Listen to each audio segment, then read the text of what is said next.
मीनाक्षी मौर्य साहब से अनुरोध करूंगा कि वो वाचन प्रारंभ करने की कृपा करें। आदरणीय मीनाक्षी मौर्य साहब।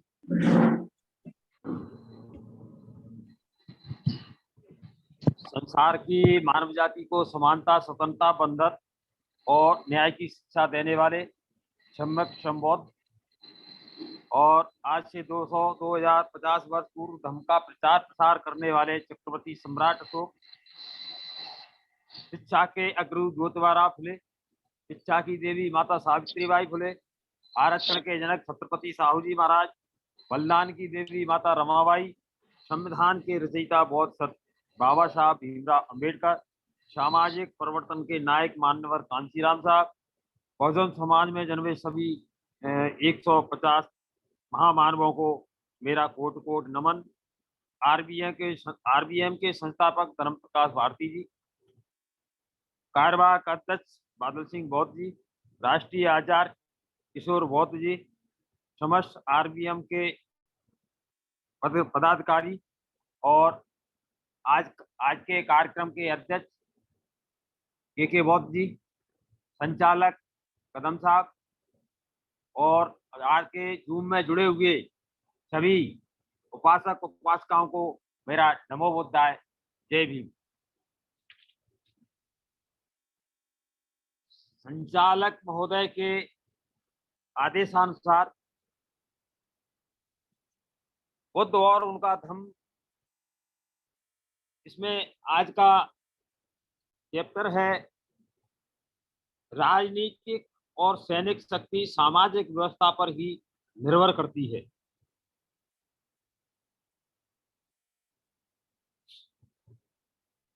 इसमें बताया गया है एक समय बुद्ध राजगृह में गृद्धकूट पर्वत पर विहार रहे थे।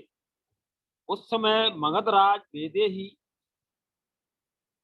पुत्र अजातशत्रु वज्जियों पर आक्रमण करना चाहता था।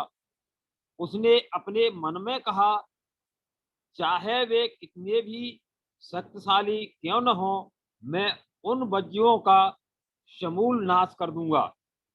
मैं इन वज्जियों को बिल्कुल नष्ट कर डालूंगा।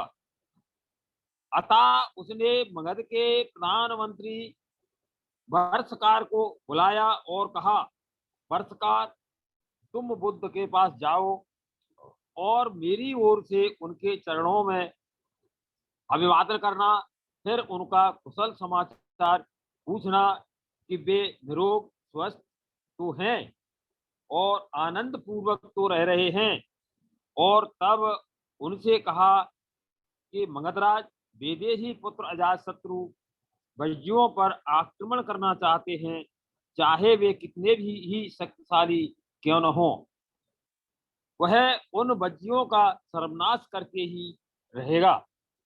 ऐसा कहने पर तथागत जो कुछ भी कहें उसे ध्यान पूर्वक सुनना और आकर मुझे बताना, क्योंकि तथागत का कथन कभी असत नहीं होता।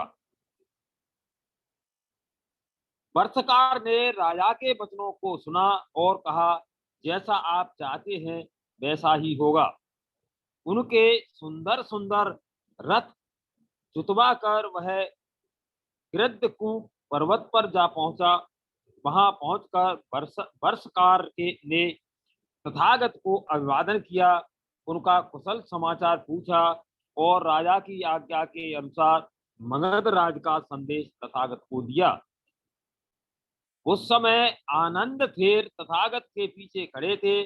तथागत ने आनंद को संबोधित किया, आनंद, क्या तुमने सुना है कि वज्जीगण प्राय अपनी सार्वजनिक बैठकें करते रहते हैं? आनंद थेर ने उत्तर दिया, हाँ तथागत, मैंने ऐसा सुना है। तथागत ने आगे कहा, आनंद, जब तक वज्जीगण अपनी सार्वजनिक बैठकें करते रहेंगे तब तक उनका पतन नहीं होगा, बल्कि समृद्धि ही होगी। आनंद, जब तक वज्जीगण मिलजुल कर व्यापक स्तर पर समय पर सार्वजनिक बैठकें करते रहेंगे तब तक उनका पतन नहीं होगा, बल्कि समृद्धि ही होगी। आनंद जब तक वे पूर्व स्थापित नियमों के स्थान पर कुछ नया नहीं बनाएंगे, प्राचीन समय से चली आई बज्जियों की प्रथा के अनुसार कार्य करते रहेंगे। जब तक वे अपने ज्येष्ठ बज्जियों का आदर सत्कार करते रहेंगे, उनकी आवश्यकताएं पूरी करते रहेंगे और उनकी बातों को महत्व देना अपना कर्तव्य समझते रहेंगे, जब तक वे अपने बज्जीगण की किसी बज्जी लड़की या स्त्री को बलपूर्वक या अपहरण करके अपने पास नहीं रोकेंगे, जब तक बज्जीगण अपने धर्म का आदर और पालन करते रहेंगे, आनंद तब तक बज्जियों की वृद्धि ही होगी होती रहेगी, उनका पतन नहीं होगा और उनका नाश भी नहीं कर सकता और उनका कोई नाश भी नहीं कर सकता। संक्षेप में बुद्ध ने कहा कि जब तक बज्जीगण प्रजातंत्र में विश्वास करते हैं और प्रजातंत्रात्मक ढंग से कार्य करते हैं, तब तक उनके गणराज्य को कोई खतरा नहीं। तब तथागत ने वर्षकार को इस प्रकार संबोधित करते हुए कहा, वर्षकार, जब एक बार मैं वैशाली में ठहरा हुआ था, तब मैंने बज्जियों को एक कल्याणकारी बातें सिखाई थी। वर्षकार बोला, तो हम बज्जियों के कल्याण की ही आशा करते हैं, अवनति की नहीं। जब तक वे इन शिक्षाओं का पालन करते हैं, हे तथागत, तब तो मगधराज बज्जियों को नहीं जीत सकता। इस प्रकार वर्षकार तथागत के वचन सुन अपने आसन से उठकर राजगृह वापस लौट गया, जहां उसने मगधराज को सब कुछ कह सुनाया जो उसने तथागत से सुना था। बुद्ध गलत हैं। हाँ, एक बार राजौरिया जी, जी मंगल सिंह राजौरिया, माइक खोल लो मत। जी जी साहब, जी साहब। प्रश्न 286।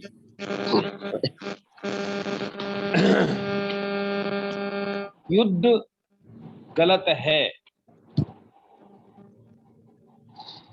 एक बार ऐसा हुआ कि मगधराज अजातशत्रु ने घुड़सवार और पैदल सेना इकट्ठी करके कौशल राज पशे नदी के राज्य में राज्य के एक हिस्से काशी जनपद पर आक्रमण बोल दिया।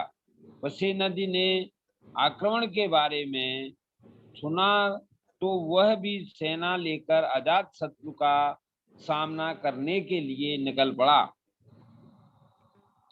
दोनों एक दूसरे से लड़े। अजातशत्रु ने पशे नदी को हरा दिया। पशे नदी हार कर वापस सावत्य चला गया। तो भिक्खु श्रावस्ती नगर से भिक्षा प्राप्त करके लौट रहे थे। उन्होंने बुद्ध के पास आकर लड़ाई का तथा पशे नदी के हार कर वापस आने का समाचार कह सुनाया। भिक्खुओं, मगधराज अजातशत्रु अकुशल धम्म का साथी है। कौशल राज पशे नदी कुशल धम्म का साथी है। अभी पशे नदी राजा एक पराजित आदमी की तरह रात्रि को दुख के साथ व्यतीत करेगा। विजय से बैर पैदा होता है, पराजित दुखी रहता है, किंतु जो उपशांत और राग रहित है वह जय पराजय की चिंता छोड़ सुख पूर्वक रहता है।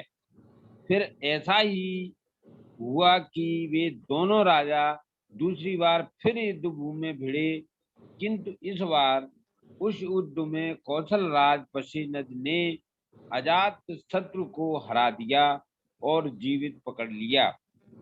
तब पशेनद ने सोचा, यद्यपि मैं अजातशत्रु को कुछ हानि नहीं पहुंचा रहा, तो भी उसने मुझे कष्ट दिया है।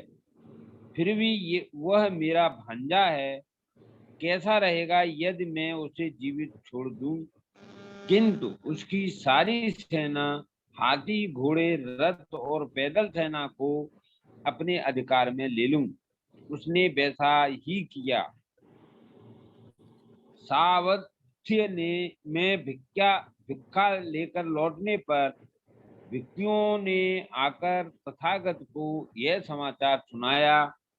इस पर तथागत ने कहा, एक मनुष्य अपने स्वार्थ के लिए दूसरे की यथेच्छ हानि कर सकता है, लेकिन जब उसकी दूसरों द्वारा हानि होती है तो वह लुटने पर फिर से दूसरे की हानि करता है।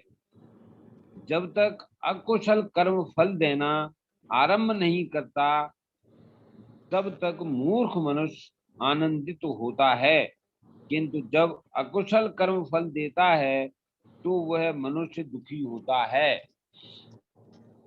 हत्यारे को हत्यारा मिल जाता है, दूसरों को हराने वाले को एक दूसरा हराने वाला मिल जाता है, दूसरों को गाली देने वाले को एक गाली देने वाला मिल जाता है। इस प्रकार कर्म के विपाक के फलस्वरूप जो मनुष्य दूसरे को कष्ट पहुंचाता है वह स्वयं भी कष्ट पाता है। युद्ध विजेता के कर्तव्य। जब युद्ध में विजयी व्यक्ति शांति स्थापित कर लेता है तो भले ही वह पराजित को दास गुलाम न बनाए, फिर भी वह उसे और अपमानित करने को तो अपना अधिकार समझता ही है। बुद्ध का इस विषय में स्पष्ट रूप से सर्वथा भिन्न दृष्टिकोण था। उनका यह मानना था कि यदि शांति का कुछ भी अर्थ है तो उसका यही अभिप्राय होना चाहिए कि विजेता अपना यह कर्तव्य समझे कि वह अपनी विजय का उपयोग पराजित व्यक्ति की सेवा करने में ही करेगा। इस बारे में उन्होंने भिक्षुओं को जो कुछ कहा वह इस प्रकार है। शांति स्थापित हो जाने पर युद्ध निपुण मनुष्य के लिए आवश्यक है कि वह स्वयं को योग्य, मृदुभाषी, दयालु, अभिमान रहित, सीधा, कृतज्ञ, आचरण में अनुशासन युक्त, हाजिर जवाब, हठ से दूर, घटिया और गिरे आचरण से मुक्त और डांट डपट से दूर आदि गुणों से युक्त सिद्ध करे। सभी प्राणी सुखी रहें, सभी का कल्याण हो, सभी दुर्बल सबल प्राणी शांति पूर्वक रहें, बड़े या छोटे प्राणी, अदृश्य अथवा निकट एवं दूर रहने वाले, उत्पन्न हो चुके अथवा उत्पन्न होने वाले सभी प्राणी आनंद पूर्वक रहें। कोई एक दूसरे का अपमान न करें। क्रोध या घृणा के वशीभूत होकर कोई किसी का बुरा न चाहे। जिस प्रकार माता अपनी जान पर खेलकर अपने इकलौते बच्चे को घायल होने से बचाती है, वैसे ही सभी प्राणियों के प्रति भावना हो। विश्व में ऊपर नीचे चारों ओर सभी प्राणियों के प्रति असीम मैत्री भावना हो, जिसमें लेश मात्र घृणा न हो, शत्रुता न हो। खड़े रहते, चलते फिरते, बैठे रहते, लेटे हुए अपनी पूरी शक्ति के साथ बस यही चिंतन करें। इसे ही अपूर्व श्रेष्ठ विहार कहते हैं।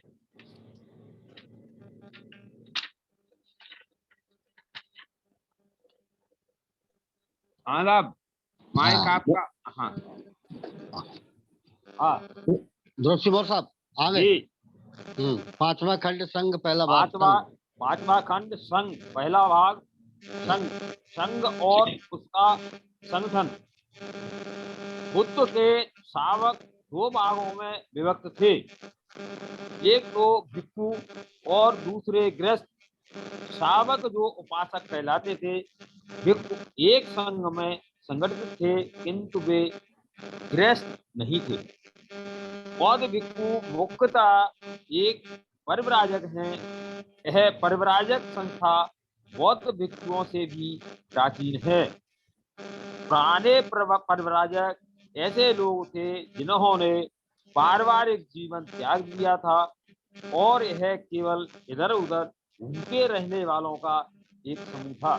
क्योंकि एक जगह से दूसरी जगह जाने का उद्देश्य था भिन्न भिन्न आचार्यों तथा दार्शनिकों से संपर्क करके सत्य को जानना, उनके प्रवचन सुनना, नीति शास्त्र, दर्शन, प्रकृति तथा रहस्यवाद और विषयों पर उनके साथ चर्चा करना।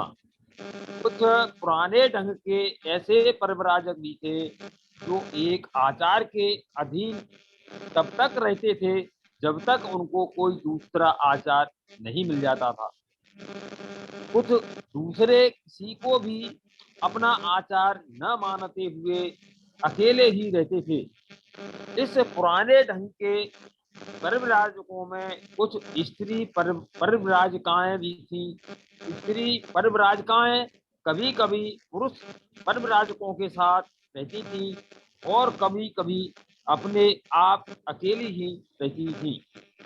इन पुराने ढंग के परिव्राजकों का कोई संग नहीं था, उनके अनुशासन के नियम भी नहीं थे और ऐसा कोई आदर्श भी नहीं था। इसके लिए उन्हें प्रयास करना पड़ता।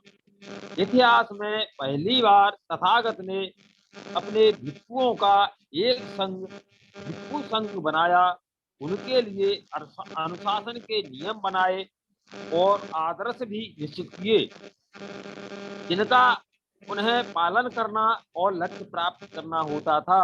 संघ में प्रवेश, संघ का प्रवेश सभी के लिए खुला था। जात का कोई बंधन नहीं था, लिंग का कोई भेद नहीं था, हैसियत जैसी कोई बाधा नहीं थी। जात के लिए संघ में कोई स्थान नहीं था, सामाजिक हैसियत का संघ में कोई स्थान नहीं था। संघ में सभी एक समान थे।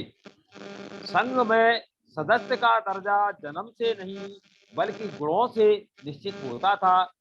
जैसा तथागत ने कहा था, संघ एक समुद्र के समान है और भिक्षु उन नदियों के समान हैं जो समुद्र में विलीन हो जाती है।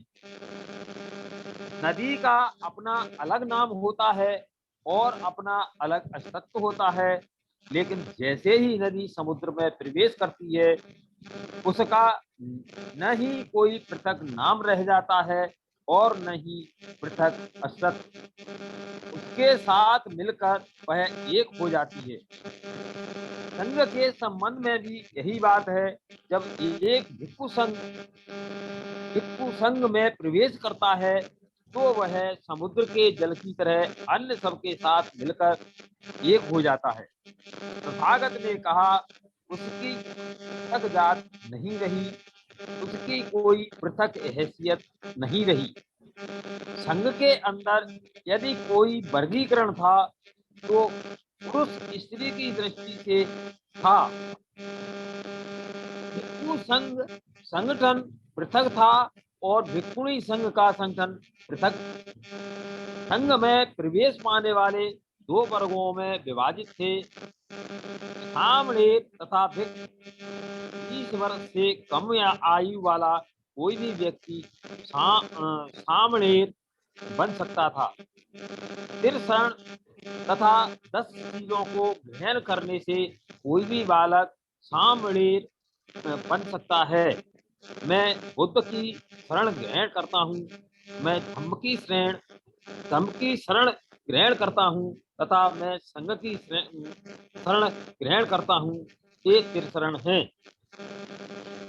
मैं प्राणी हिंसा से व्रत रहूंगा, मैं चोरी नहीं करूंगा, मैं काम भोग संबंधी मिथ्या से व्रत रहूंगा, मैं झूठ नहीं बोलूंगा तथा मैं शराब आदि नशीले पेय पदार्थों से व्रत रहूंगा। मैं विकाल भोजन से व्रत रहूंगा, मैं नाच नाच गाना बजाना, गंदी और अश्लील बातों आदि से व्रत रहूंगा। मैं अपने आप को सजाने तथा अलंकृत करने से व्रत रहूंगा। मैं ऊंची शैया अर्थात ऐशो आराम से व्रत रहूंगा तथा मैं जात, रूप, सोना, रजत, चांदी को ग्रहण करने से व्रत रहूंगा। इस प्रकार ये 10 शील हैं। एक सामणेर जब चाहे संग छोड़कर गृहस्थ जीवन बन सकता है, गृहस्थ बन सकता है। एक सामने एक भिक्षु से जुड़ा रहता है और उसका अधिकांश समय उसी की सेवा में व्यतीत होता है।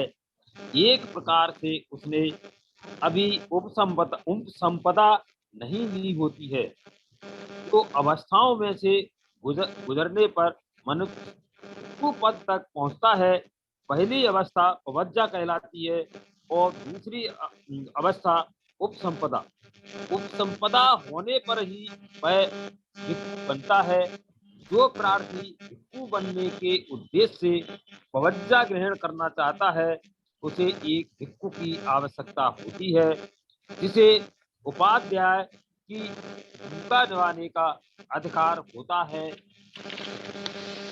कम से कम 10 वर्ष तक जो भिक्षु रहा हो वही उपाध्याय हो सकता है। इस प्रकार का प्रार्थी उपाध्याय द्वारा स्वीकार कर लिया गया हो सामणेर कहलाता है और उसे उपाध्याय की सेवा करते हुए उसी के संरक्षण में रहना पड़ता है। शिक्षण काल समाप्त होने पर उसका उपाध्याय ही अपने सामणेर का नाम संघ के सामने प्रस्तावित करता है। संघ की विशेष बैठक किसी सामणेर की उपसंपदा करने के लिए ही बुलाई जाती है। उपसंपदा के लिए उपसंपदार्थी को स्वयं संघ से प्रार्थना करनी पड़ती है। संघ पहले इस विषय में अपना संतोष कर लेता है कि प्रार्थी नियुक्त और सही व्यक्ति है और भिक्षु बनने का अधिकारी है। इसके लिए कुछ निश्चित प्रश्न हैं जिनका प्रार्थी को उत्तर देना पड़ता है। संघ द्वारा अनुमति देने पर ही उसे संपदा मिलती है और वह भिक्षु बन जाता है। भिक्षुणी संघ में प्रवेश पाने के नियम भी बहुत कुछ वैसे ही हैं जैसे भिक्षु संघ में प्रवेश पाने के नियम।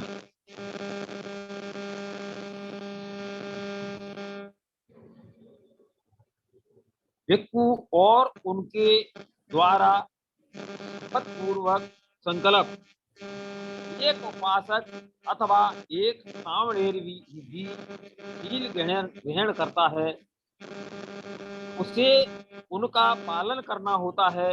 एक भिक्षु तो उन शीलों को ग्रहण करने के साथ साथ उन्हें कभी ना तोड़ने का संकल्प भी ग्रहण करता है। यदि वह उन संकल्पों को भंग करता है तो वह दंड का भागी होता है। एक भिक्षु किसी की हत्या न करने का संकल्प ग्रहण करता है। एक भिक्षु चोरी से व्रत रहने का संकल्प ग्रहण करता है। एक भिक्षु स्त्री गमन से व्रत रहने का संकल्प ग्रहण करता है। एक भिक्षु किसी पराप्राकृतिक शक्ति के बारे में सेखी न मारने का संकल्प ग्रहण करता है। एक भिक्षु नियमों द्वारा प्रदत्त अनुमति के अतिरिक्त किसी भी अन्य वस्तु को न ग्रहण करने का संकल्प लेता है। भिक्षु के पास इन 8 चीजों के अतिरिक्त और कुछ नहीं होना चाहिए।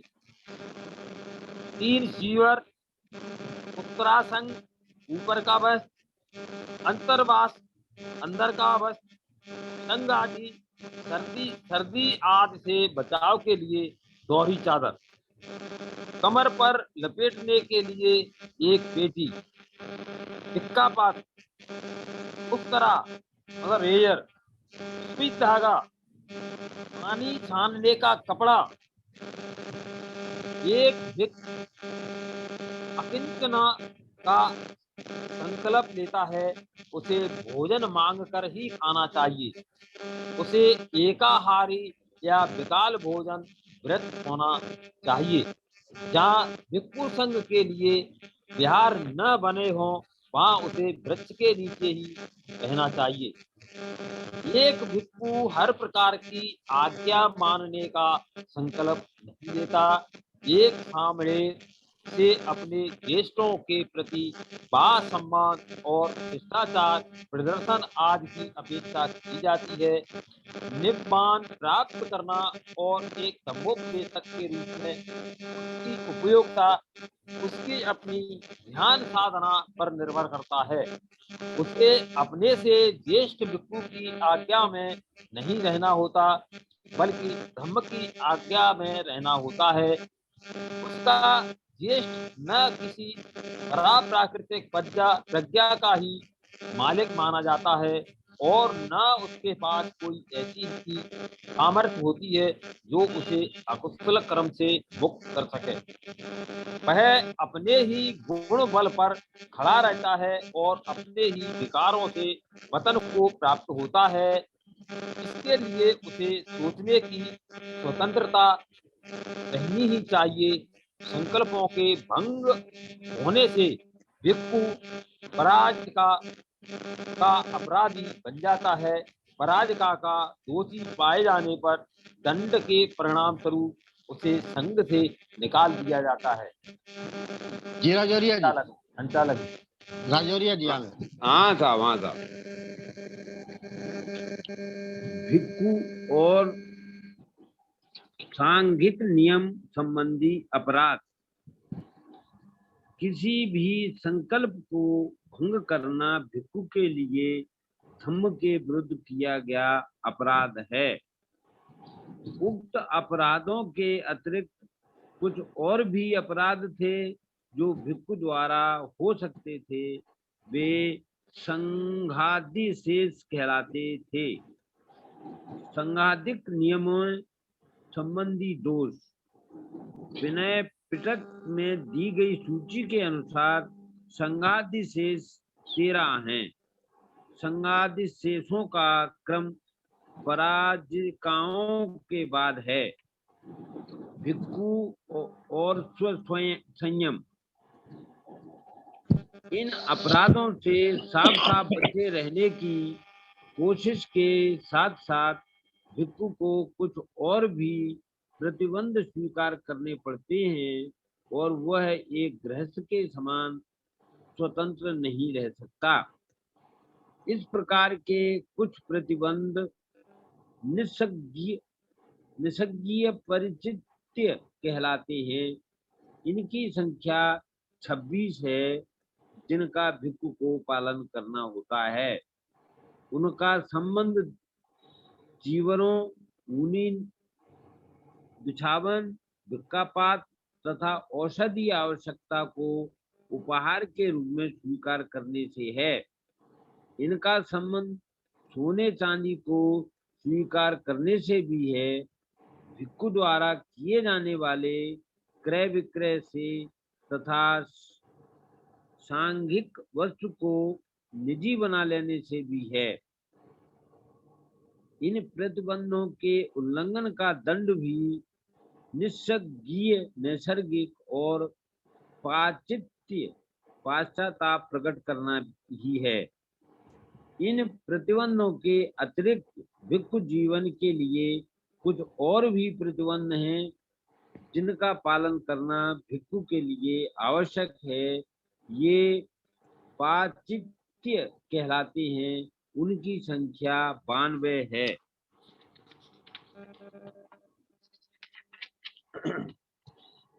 भिक्षु और शिष्टाचार के नियम। एक भिक्षु का व्यवहार बहुत अच्छा होना चाहिए। अपने व्यवहार के तरीके में उसे एक आदर्श पुरुष होना चाहिए। इस उद्देश्य की पूर्ति के लिए तथागत ने बहुत से शिष्टाचार संबंधी नियम बनाए। ये शिष्टाचार के नियम शेखीय धम्म कहलाते थे। उनकी संख्या 75 है। भिक्षु और अपराधों की जांच।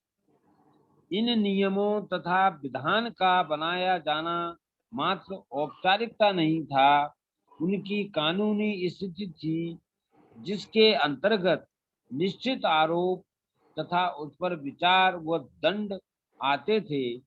बिना विधिवत अदालती विचार के किसी भी भिक्षु को दंडित नहीं किया जा सकता था। जहाँ पर अपराध होता था उसी जगह के निवासी भिक्षुओं का ही न्यायालय होता था। न्यायालय के लिए अपेक्षित संख्या गणपूट में भिक्षुओं के अभाव में कोई मुकदमा नहीं चल सकता था। कोई निश्चित आरोप न लगाए जाने पर कोई मुकदमा वैध नहीं माना जाता था। कोई मुकदमा जब तक कानूनी नहीं माना जाता था जब तक उसकी सारी कार्यवाही उस व्यक्ति की उपस्थिति में न हो जिस पर आरोप लगाया गया हो। कोई भी जांच तब तक वैध नहीं मानी जाती थी जब तक कि उस आरोपित भिक्षु को अपनी सफाई देने का पूरा अवसर न मिला हो। एक अपराधी भिक्षु को निम्नलिखित दंड दिए जा सकते थे। तर्जनीय कर्म, चेतावनी देकर छोड़ दिया जाना। न्यास कर्म, पागल घोषित किया जाना। प्रावर्जनीय कर्म, संघ से निकाल दिया जाना। उत्क्षेपणीय कर्म, बहिष्कार किया जाना। परिवास कर्म, विहार से निकाल दिया जाना। विहार से बाहर निकाल देने के कर्म परिवास कर्म के बाद अपमान कर्म, अभावहीन कर्म आता था जिसका अर्थ था निष्कासन को रद्द कर देना। ऐसा संघ द्वारा संतुष्टि के बाद क्षमादान दिए जाने पर हो सकता था। भिक्षु और अपराध स्वीकरण। भिक्षुओं के संगठन के संबंध में जो सर्वाधिक मौलिक और अनुपम संस्था बुद्ध ने आरंभ की वह अपराध स्वीकार करने की प्रथा थी। यह अपोषद कहलाती थी। तथागत ने इस बात का अनुभव किया कि यह संभव है कि अपराधों के बारे में उन्होंने जो नियम बताए हैं उनका पालन कराया जा सकता है, लेकिन उन्होंने कुछ दूसरे प्रतिबंधों की भी व्यवस्था की जो अपराध की श्रेणी में नहीं आते थे। उनका कहना था कि चरित्र निर्माण के लिए और चरित्र को सुदृढ़ बनाए रखने के लिए ऐसे प्रतिबंध संबंधित थे और यह भी आवश्यक था कि उनका पालन किया जाना सुनिश्चित किया जाए। लेकिन तथागत उन प्रतिबंधों का पालन करवाने का कोई प्रभावशाली ढंग नहीं ढूंढ पाए। इसलिए उन्होंने विचार किया कि अपराध को सबके समक्ष स्वीकार करना ही एक साधन हो जिससे भिक्षु के अंतर्मन को संगठित किया जा सकता है तथा यह एक प्रहरी की तरह गलत अथवा दूषित कदम उठाए जाने पर उसकी रक्षा कर सकता है। अपराध स्वीकार किया जाना प्रतिबंधों के उल्लंघन तक ही सीमित था। यह पातिमोक्ष कहलाता था। उपोषद अपराध स्वीकृति के लिए संबंधित क्षेत्र के भिक्षुओं की एक सभा का होना आवश्यक था। 15 दिनों में 3 सभाएं बैठक आवश्यक थीं। क्रमशः प्रत्येक पूर्णिमा, अमावस्या तथा अष्टमी वाले दिन भिक्षु संकल्प रख सकता है। इसी कारण इन दिनों को उपोषद कहा जाता है। बैठक में भिक्षु एक एक करके प्रतिबंधों को पढ़कर सुनाता है तो पातिमोक्ष में वर्णित होते हैं। प्रत्येक नियम का पारायण कर चुकने पर भिक्षु कहता है, क्योंकि आप सब लोग चुप हैं इसलिए मैं समझता हूँ कि आप में से किसी ने भी किसी नियम का उल्लंघन नहीं किया। वह 3 बार ऐसा कहता है। उसके बाद अगले प्रतिबंध नियम को पढ़ता है। भिक्षुणी संघ को भी ऐसे ही उपोषद बैठक करनी होती है। अपराध स्वीकृति पर आरोप और मुकदमा चल सकता है। यदि कोई अपराध स्वीकार न करे तो कोई भी भिक्षु नियम उल्लंघन की शिकायत कर सकता है। यदि उसे ऐसा होते हुए देखा हो और तब आरोप और उसके बाद मुकदमा आरंभ हो सकता है। दूसरा भाग, बुद्ध की भिक्षु संबंधी अवधारणा। मोहर साहब, हेलो, आप जो है यही आज समाप्त करते हैं। दूसरा भाग जो है अगले उस चैप्टर में लेंगे, अगले दिन लेंगे, अगली बार, ठीक है ना। तो अब इसी कार्यक्रम को आगे बढ़ाते हुए अध्यक्ष महोदय जिसे अनुमति चाहते हुए मैं आदरणीय कार्यवाहक अध्यक्ष आदरणीय बादल सिंह बहुत साहब से अनुरोध करूंगा कि वो आए और संक्षिप्त में अपनी बात को रखें। आज का चैप्टर बहुत ही महत्वपूर्ण जो चैप्टर था, जिसमें भिक्षुओं के नियम के बारे में तथा संघ के बारे में और युद्ध संबंधी ये सब बातें जो है संक्षिप्त में अपनी बात रखेंगे आदरणीय कार्यवाहक अध्यक्ष बादल सिंह साहब। जी सर।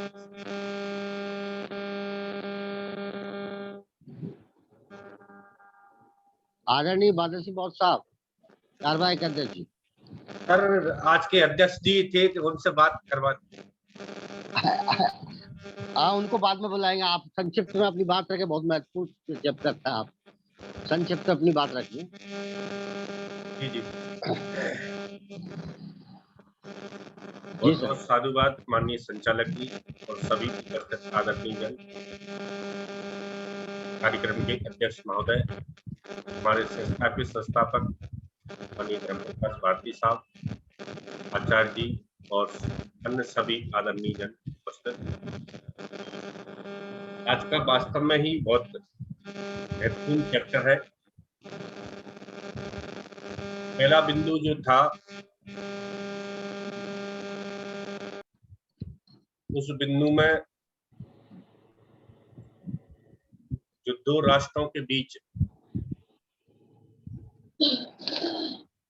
बुद्ध ने किस प्रकार से राजनीतिक और एक देश के लिए कैसे बातें रखी जाए, उन पर बात की।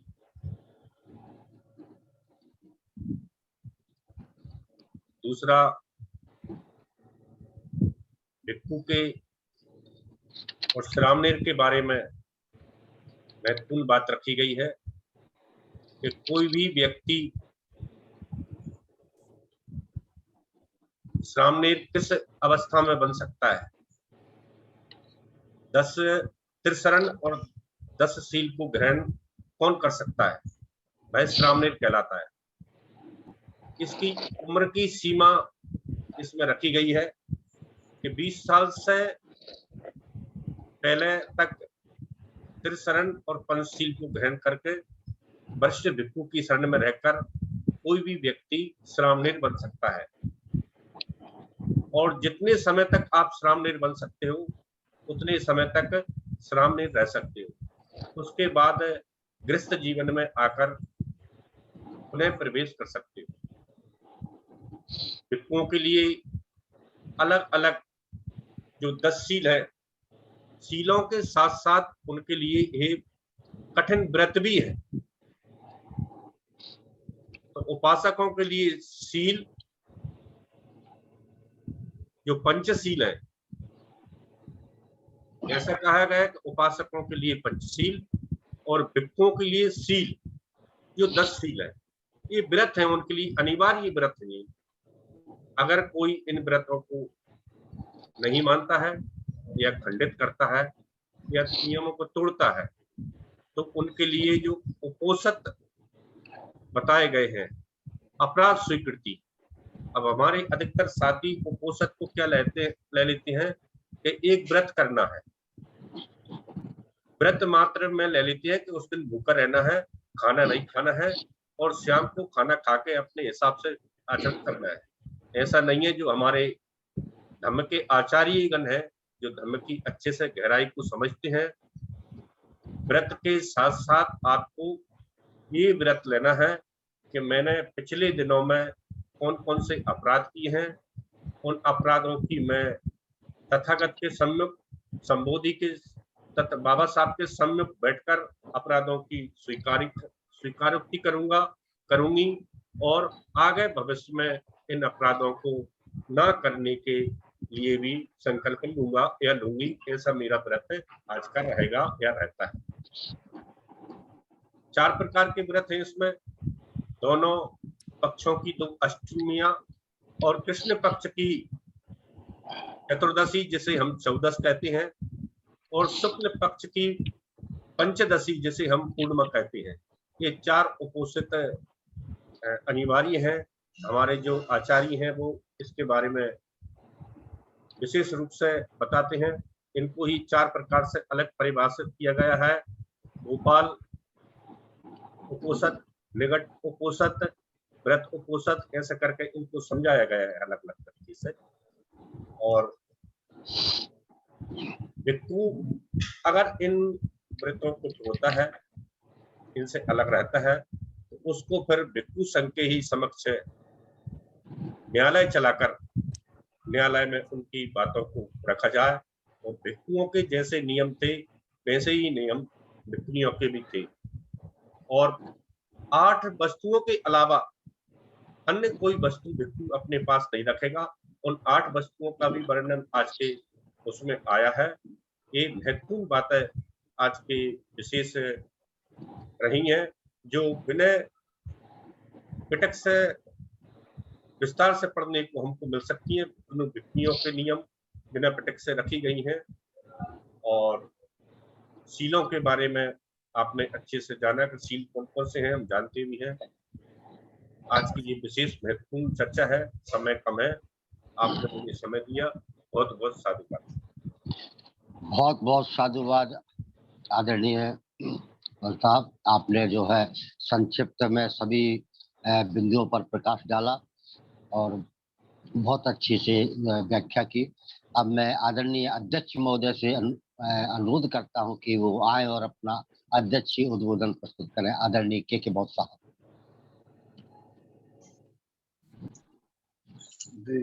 आवाज आ रही है?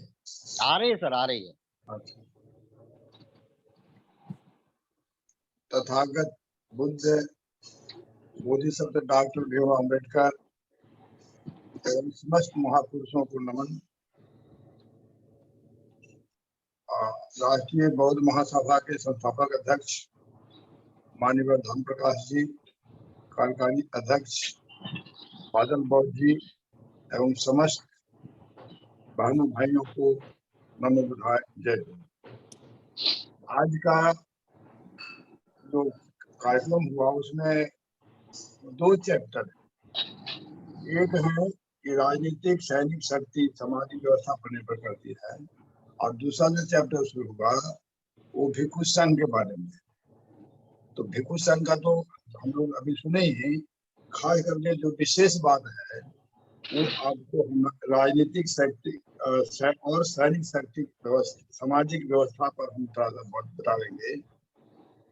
पहले हम ये बता दें कि जो कार्यक्रम जो होता है बुधवार के जो सुबह बैठक होता है उसको समझना होगा क्यों होता है। पहले जो हम चर्चा किए हैं कि एक फॉर्मूला याद रखें तो बहुत कुछ जीवन का हर समस्या का समाधान है। वो 2 शब्द है कि एक बहाना होता है, एक निशाना होता है। जो कार्य करते हैं हम जीवन में, कार्य करना उद्देश्य नहीं होता, उद्देश्य कुछ और होता है। उस उद्देश्य को हासिल करने के लिए जो कुछ करना पड़ता है उसको संस्कृति बोलते हैं, जो कुछ करना पड़ता है। अब उपनिषद कह दीजिए, उपनिषद क्यों है? आज दिन आया, उपवास कर लिए या कुछ कर लिए तो वो तो महत्वपूर्ण नहीं, मकसद है कि हम उसकी तैयारी करें। जिस चीज की जितनी तैयारी होती है उस चीज में उतनी ही तरक्की होती है। अगर ऑल ऑफ सडन हो जाता है उसको डेवलपमेंट नहीं कहा जाएगा, उसको एक्सीडेंट कहा जाएगा। बस बोल चाल की भाषा में समझना। तो हम संक्षेप में ये बताना चाहेंगे, जैसे अभी जो हुआ है कार्यक्रम उसकी चर्चा हम करते हैं। अब पढ़े हैं, अभी सुने हम लोग कि तथागत कहते हैं कि जब तक सार्वजनिक बैठक होते रहेगी, ध्यान दीजिए, जब तक सार्वजनिक बैठक होते रहेगी तब तक उसको कोई भी दुश्मन बाल बांका नहीं कर। इसका मतलब क्या हुआ? अब अभी देखिए हम लोग कब बैठते हैं, व्यवहार में इस्तेमाल करना चाहिए ना, बोल चाल की भाषा में समझना होगा। इसका मतलब कि जब तक सार्वजनिक बैठक होती है, यहाँ सार्वजनिक, यहाँ तो पारिवारिक बैठक भी नहीं हो रही, माँ बाप बेटा भी एक जगह नहीं बैठ पा रहे, हफ्ता के महीनों में नहीं बैठ पा रहे, ये एस्पेक्ट देखना पड़ेगा। इसलिए ये बुद्ध का धर्म जो टीचिंग है वो महत्व तभी होगा जब सब मीनिंग समझेंगे। और ये कोई भी चीज सुनने के लिए नहीं है, सुनना कार्य है, उसका भी उद्देश्य है, सुनना बहाना है, निशाना है कि उसको हम समझे और खाली समझने नहीं, उसको जीवन में यथार्थ समझे लागू। अगर जैसे एक गोल्ड उदाहरण देते हैं तो दिमाग में बैठ जाती है बात। एक डॉक्टर गोल्ड मेडल पास है, टॉप किया, यूनिवर्सिटी में टॉप किया है, और वो प्रैक्टिस ना करे तो कौन उसको डॉक्टर बोलेगा? कोई नहीं बोलेगा। उसी तरह से बुद्धिज्म हम पूरा रट गए, कंठस्थ कर लिए, और हम व्यवहार ना करें गांव में, व्यवहार ना करें मोहल्ले में, व्यवहार ना करें परिवार में, तो कौन बुद्धिज्म बोलेगा? यही हो रहा है। विद्वान होना अलग है और बुद्धिमान होना अलग। हमारे अधिसंख्यक लोग विद्वान हो रहे, बहुत जानकारी हासिल कर रहे, लेकिन उसको इस्तेमाल नहीं कर रहे, इसलिए वो बुद्धिमान नहीं हो रहे। धनवान होना अलग बात, पैसा कमाओ धन मिल जाए, पहलवान होना अलग बात है, कसरत करो पहलवान हो जाए। विद्वान होने की अलग बात, किताब पढ़ो विद्वान हो जाए, रट लो, लेकिन बुद्धिमान होना बिल्कुल अलग। बुद्धिमान होने के लिए बुद्धि और विवेक को इस्तेमाल करना होगा, और उतने नहीं है, उतने बुद्धिमान शब्द दो शब्द से बना, बुद्धि जोड़ मान। इसका मतलब एक बुद्धिमान कहलाने के लिए इसमें दो गुण होने चाहिए, बुद्धि भी होना चाहिए और मान सम्मान भी होना चाहिए। ये हम अब समझाने के लिए बोल चाल के भाषण बता रहे हैं ताकि दिमाग में बैठना चाहिए, नहीं तो रटने से क्या फायदा? तोते का रटने से कोई फायदा नहीं होगा, जीवन में कभी नहीं होगा, जनरेशन में कभी नहीं होगा।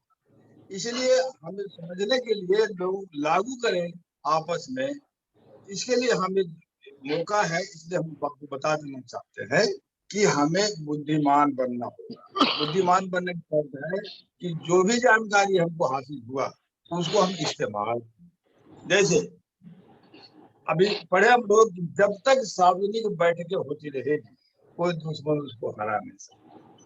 इसे मतलब हमें भी सामाजिक बैठक करना चाहिए। इसे देखिए विनय पिटक में लिखा हुआ है 4 को जो दिन बताए उपनिषद, ये पूर्णिमा, अमावस्या और 2 अष्टमी, इसका मतलब महीने में 4 हो गए। देखिए इसका मतलब सप्ताह में 1 दिन हो गए।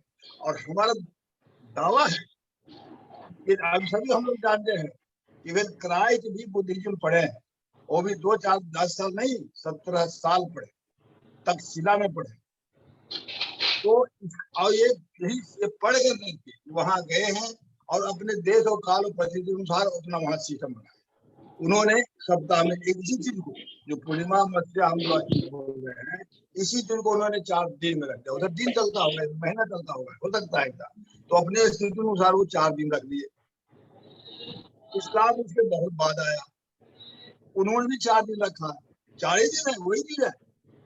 अब अभी जो देखिए दिन भी लोगों को याद नहीं रहता है, तारीख भी याद नहीं रहता है, और अष्टमी बोलेंगे तो कहाँ याद रहेगा। इसलिए प्रैक्टिकल रिस्पेक्ट के लिए हम लोग ने बनाया कि भाई सप्ताह में 4 दिन हम लोग को होना चाहिए। और अगर हमारा दावा है कि जिस मोहल्ले में, जिस गांव में सप्ताह में 1 दिन बैठक हो जाएगी, अगर 6 महीना भी लगातार बैठक हो जाए, 624 मीटिंग, कोई गुंडा तो क्या, गुंडा का बाप भी उधर कहानी आपसे देखने की हिम्मत नहीं करेगा, लेकिन करना पड़ेगा। खाली जान लेने की हाँ ऐसा होगा तो ऐसा होगा, ये बुद्धिज्म नहीं, बुद्धिज्म मतलब इस्तेमाल कर, ये बहुत महत्वपूर्ण है। मोहल्ला तो बाद में है, पहले परिवार को ले ले। हम 3 लेवल पर काम कर रहे हैं कि व्यक्तिगत क्या होना चाहिए, पारिवारिक क्या होना चाहिए और सामाजिक, इसी में दुनिया सीमित है। तो समाज के लिए तो हम लोग सप्ताह में 1 दिन बैठना ही होगा। ठीक, टाइम लगेगा, कोई बात नहीं, संडे तुरंत लागू नहीं हुआ, सैकड़ों साल लगे होंगे, बुधवार भी शुक्रवार भी तुरंत लागू नहीं हुआ होगा, टाइम लगा होगा, ये भी लागू होना चाहिए, टाइम लगे नो प्रॉब्लम, लेकिन दिशा बिल्कुल सही है। इससे क्या होता है कि ये इंटरनेशनल डिसिप्लिन होता है। ध्यान देंगे, नो डिसिप्लिन नो डेवलपमेंट। हम लोग मिलिट्री में एक कहावत था, नो डिसिप्लिन नो डेवलपमेंट, और हम लोग डिसिप्लिन बहुत कमी है। और कैसे कमी है भाई? तो हम अपने आप को महान मान, हर आदमी अपने आप माने तो कैसे होगा? जो गार्जियन है तो उनका आदेश तो मानना पड़ेगा, यही डिसिप्लिन। डिसिप्लिन मतलब डिक्टेटरशिप नहीं है, बहुत समझना होगा। डिक्टेटरशिप अलग है, डिसिप्लिन अलग है। डिक्टेटर वही है जो दूसरे को ऑर्डर करता है लेकिन अपने नहीं मानता है, ये हो गया डिक्टेटरशिप। और डिसिप्लिन है कि खुद भी मानता है और दूसरे को मानने की चाहता है, ये हो गया डिसिप्लिन। तो नो डिसिप्लिन नो डेवलपमेंट। तो ये चीज समझना, अभी वो लागू करना पड़ेगा समाज में। जैसे हम बोलते हैं बुधवार, उदाहरण देते हैं ताकि समझ में आ जाए, बुधवार में समझने में टाइम लगेगा। जैसे मुसलमान भाई बहन वो शुक्रवार को बैठते हैं, तो दिल्ली के जामा मस्जिद का मौलवी भी नहीं बदल सकते, उसको भी शुक्रवार का इंतजार करना, उसको जो भी बोलना है लिस्ट बना कर रखेगा कि शुक्रवार आएगा तो हम इतना बोलेंगे। सुनने वाले भी प्रिपेयर्ड है कि हम जा रहे हैं तो आज कुछ ना कुछ तो हम नया चीज सुनेंगे समझेंगे, तैयारी है। और जिस चीज की जितनी तैयारी होगी उतनी ही तरक्की होगी। ये अच्छा, ये डिसिप्लिन है। मौलवी के ऊपर भी लगाम है कि शुक्रवार का शनिवार नहीं हो सकता। लेकिन यहाँ भी क्या, अभी जो हम लोग है हिंदू सिस्टम क्या है कि किसी को इंतजार नहीं होती, ब्राह्मण जिस दिन कहेगा उस दिन करना है। अभी जो हम लोग कन्वर्ट होकर के आए हैं इधर, हिंदू छोड़ करके ब्राह्मण छोड़ करके जो आए हैं बहुत में, यहाँ भी वही कर रहे हैं कि जिस दिन भांगते भी चाहे उस दिन होगा। तो भांगने की वाला काम भी होना चाहिए ना।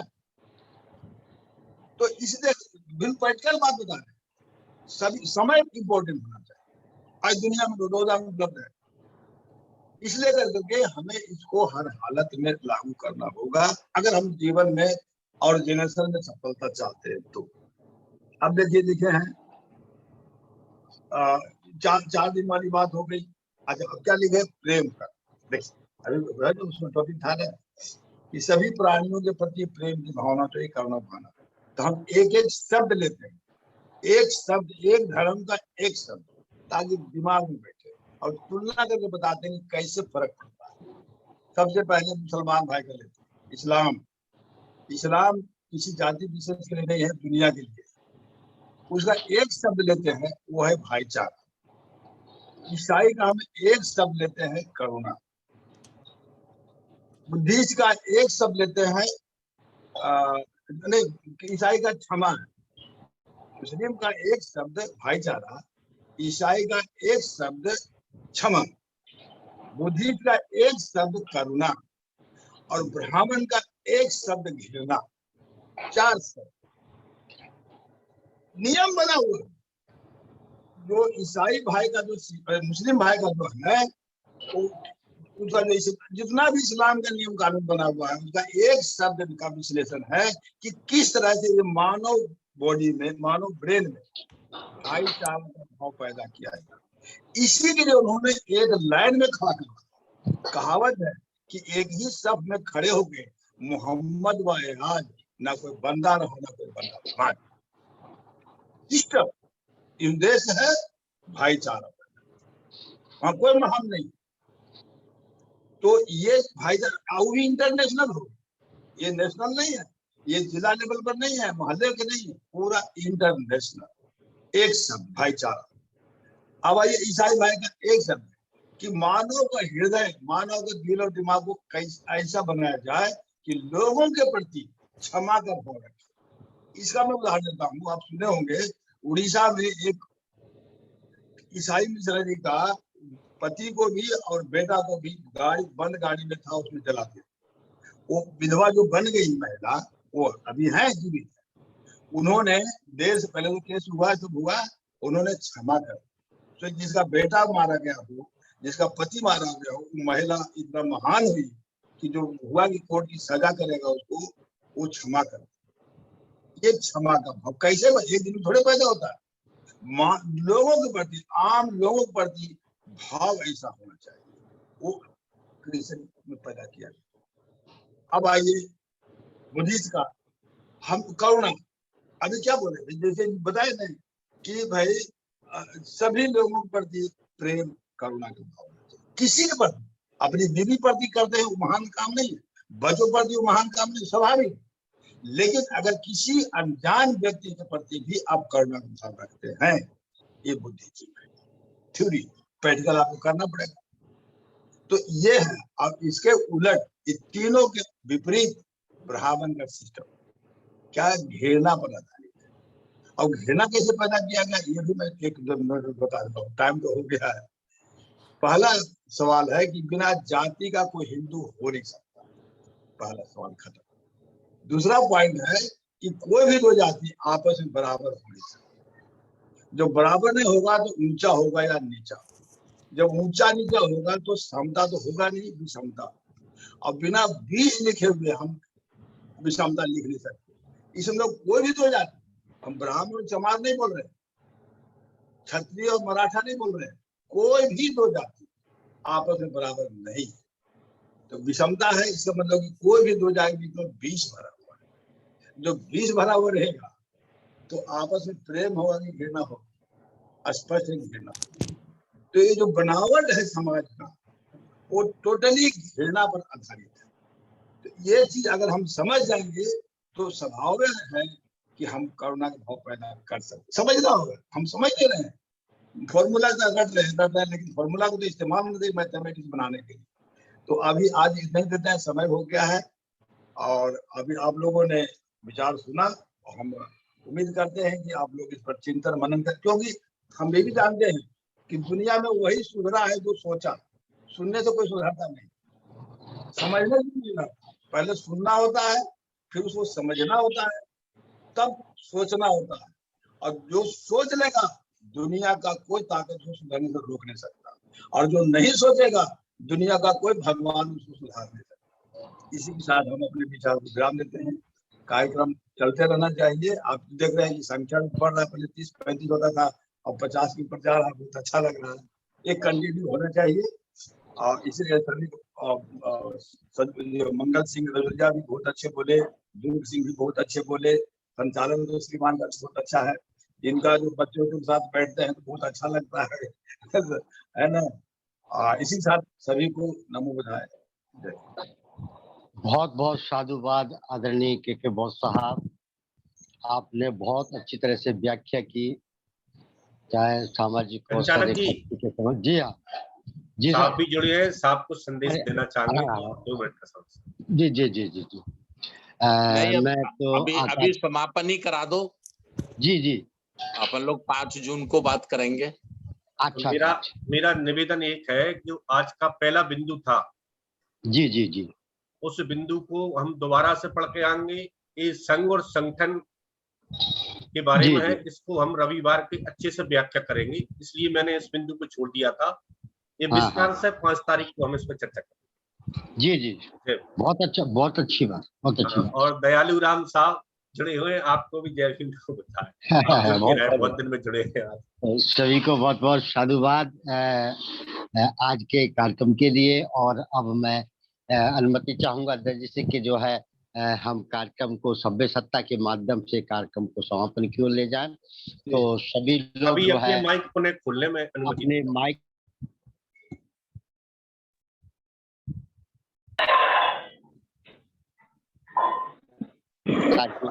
ये हो जाए तो हम सामूहिक सभ्य सत्ता करेंगे।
सभी को बहुत बहुत साधुवाद।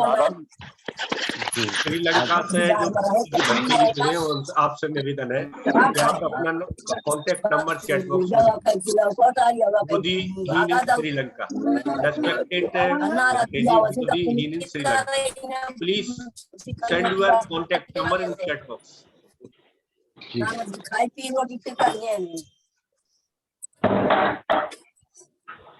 आज के वेबिनार के समापन की घोषणा की जाती है। उपस्थित आदरणीय जनों